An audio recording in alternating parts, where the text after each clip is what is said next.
წახვალთ თუ არა არჩევნებზე. მუნიციპალიტეტის ორგანოთა არჩევნებამდე 16 დღით ადრე სპექტრი ელექტორატის განწყობით დაინტერესდა.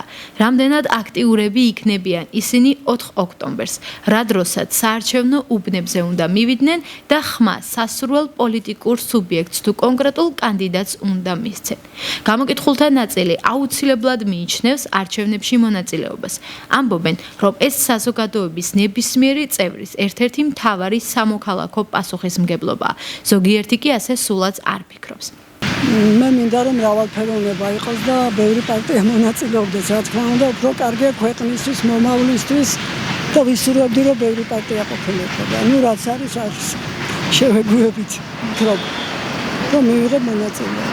რა ვიცი რა, არ ვაპირებ წასვლას. რატომ იღებ? არასოდეს არ მქონია სურვილი წავსულიყავი და ვიმეღო მონაწილეობა. რა თქმა უნდა, ყველა უნდა წავიდეს და ხმა უნდა დააფიქსიროს. ნამდვილად უნდა მიდიოდნენ და მისცენ სიმართლეს ხმა. თქვენ თუ მიდიხართ თუ კი, აუცილებლად. აპოლიტიკური არა, რა თქმა უნდა, წავალ თავზე. მივდივარ, მაგრამ ესე კონკრეტულად რომ ვერ არ გაქვს გადაწყვეტილი? ზოგადად როგორ ფიქრობთ, უნდა მიდიოდნენ თუ არა ადამიანები? რა თქმა უნდა, ყველა უნდა დააფიქსიროს მისი აზრი. ყველას ვალია რომ უნდა მივიდეს არჩევნებზე. თითოეული მოქალაქის ვალ. ეხლა ვინ ვის მისცემს ხმას, კოპირადული. ეხლა ისეთი სიტუაცია არის, არ ვიცი რა. მე საერთოდ აქეთ არ ცხოვრობდი, ახალი ჩამოსული ვარ, მაგრამ აი ახლა რასაც ვხედავ, ძალიან დიდი გაურკვევლობაა. ეხლა არ თქვა ყველა ქვეყანაში ეგრეა ხდება, მაგრამ ასეც მძაფრად ეხლა ჩვენთან რო არის, ასე მართლა არსად არ არის. რა ვიცი, აბა არა მაქვს მაგაზი აზრი, იმიტომ რომ აპოლიტიკური ვარ საერთოდ. საერთოდ აი პოლიტიკაში საერთოდ არც არ მაინტერესებდა და არც ჩავრეული ვარ არასდროს. თუმცა ფიქრობთ, რომ მოქალაქეების პოზიციიდან აუცილებელი არის, რომ წავიდნენ არჩევნებზე და საკუთარი ეგ აუცილებლად, რა თქმა უნდა, ყველა უნდა წავიდეს არჩევნებზე, რომ ყველამ თავისი ხმა დააფიქსიროს, რომ არ მოიპარონ. ეგრე ვთქვათ. რა ვიცი, ასე მიმაჩნია.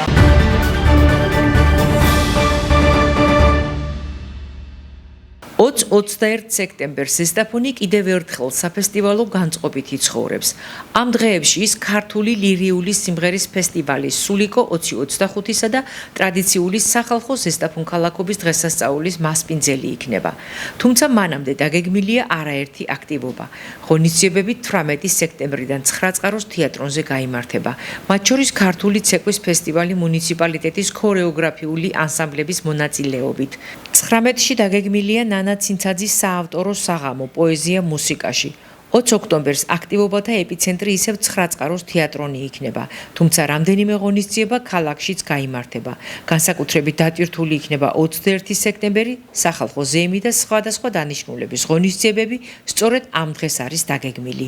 20 სექტემბერს ჩვენ ქალაქის მუნიციპალიტეტის მაცხოვრებლებს და სტუმრებს ექნებათ საშუალება მონაწილეობა მიიღონ ვარინკობის დღესასწაულში.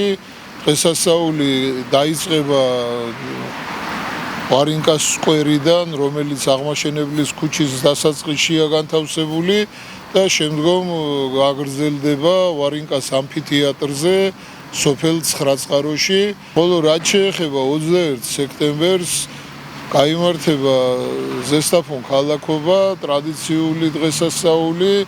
მინდა გითხრათ, რომ ძალიან ბევრი საინტერესო ღონისძიება ელოდებათ, როგორც ქალაქის მკვიდრს, ისე ჩვენ სტუმრებს.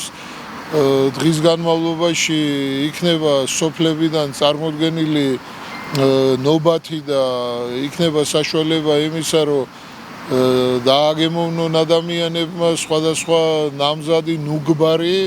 ამავდროულად გამოფენილი იქნება ანტიკვარული ავტომობილები და შეეძლებათ რომ დაათვალიერონ, ასევე იქნება წარმოდგენილი ცენტრალურ მოედანზე ჩვენი სამაშველო სამსახურების ტექნიკა, მაშველი ტექნიკა, იქნება კონცერტი მთელი დღის განმავლობაში ადგილობრივი შემსრულებლებით და შემდგომ იქნება უკვე მოწვეული სტუმრების მომღერლებისგან ჩატარდება კონცერტი, იქნება დაჯილდოებები, როგორც წარმატებული ზესტაფონლების, სწავლაში წარმატებული ბავშვების, ვინაც 100%-იანი გრანტი მიიღო, ასევე სპორტსმენების, რომელთაც სხვადასხვა საერთაშორისო ტურნირებზე და საქართველოს პირველობაზე მოიპოვეს გამარჯვებები და ამავდროულად დაჯილდოვდებიან საპატიო ზესტაფონლები.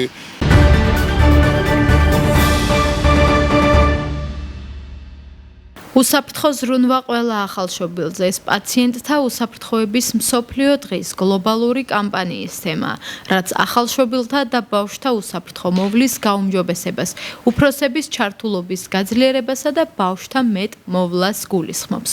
წლევანდელი კამპანიის სლოგანი კი ასეთია: პაციენტის უსაფრთხოება დაბადებიდანვე. ამ მიზნით ქვეყნის მასშტაბით არაერთი საინტერესო პროექტის განხორციელება იგეგმება და ავადებათა კონტროლის ცენტრში ამასთან დაკავშირებით სამუშაო შეხვედრაც გაიმართა. ეს არის უმნიშვნელოვანესი დღე, სადაც წლიდან წლამდე ფასდება მიღწეული წარმატებები, გამოწვევები, რომელიც შეიძლება სექტორში არსებობდეს პაციენტის უსაფრთხოების უზრუნველყოფისთვის. ეს არის, რა თქმა უნდა, პაციენტის უსაფრთხოება უმთავრესი ამოცანა, რასაც უნდა ემსახურებოდეს მთლიანად ჯანდაცვის სისტემა. წლევანდელ წელს აღინიშნება კონკრეტული მიმართულებით ეს დღე, რომელიც უკავშირდება ახალშობილთა უსაფრთხოებას. ამიტომ ჩვენთვის განსაკუთრებულად მნიშვნელოვანი იყო სწორედ ამ დღესთან დაკავშირებული ყოფილიყო ჩვენი ღონისძიება და აქტივობა ამ დღის აღსანიშნავად, რომელიც ასევე ჩვენი პირდაპირი მოვალეობაა. ჩვენ შევიკრიბეთ სექტორის დარგის წარმომადგენლებთან, ექიმებთან, კლინიკებთან ერთად სამსჯელოდ იმასთან დაკავშირებით, თუ როგორი შეიძლება იყოს სამომავლოდ ჩვენი აქტივობები იმისთვის, რომ ის წარმატება, რომელიც ქვეყანას აქვს, კიდევ უფრო მეტად დიდ წარმატებაში გადაიზარდოს და მეორეს მხრივ, რა თქმა უნდა, ხარვეზები, ნაკლოვანებები, რომელიც შეიძლება არსებობდეს, არც ერთი არ დარჩეს ჩვენთვის შეუმჩნეველი და თითოეულ ამ ხარვეს მოეძებნოს კონკრეტული გამოსავალი გაისად, როდესაც 17 სექტემბერი კვლავ აღინიშნება. მსოფლიო ჯანდაცვის ორგანიზაციის მიერ დღევანდელი დღე 17 სექტემბერი აღიარებულია დღედ, როდესაც ყველაზე მეტად თქვათ, როგორიც არის ახალშობილი, ნეონატოლოგიური ასაკის ბავშვები, რაც შეიძლება მეტ უსაფრთხო გარემოში კურნალობას განაგრძობდნენ და სამინისტროს მიერ სწორედ დღევანდელი ორგანიზება ეძღვნებოდა ამ საკითხს და სწორედ ამ საკითხის პოპულარიზაცია გამოიწვევს უკეთეს ჯანდაცვას ქვეყნის განვითარებაში. პაციენტის კურნალობის პროცესში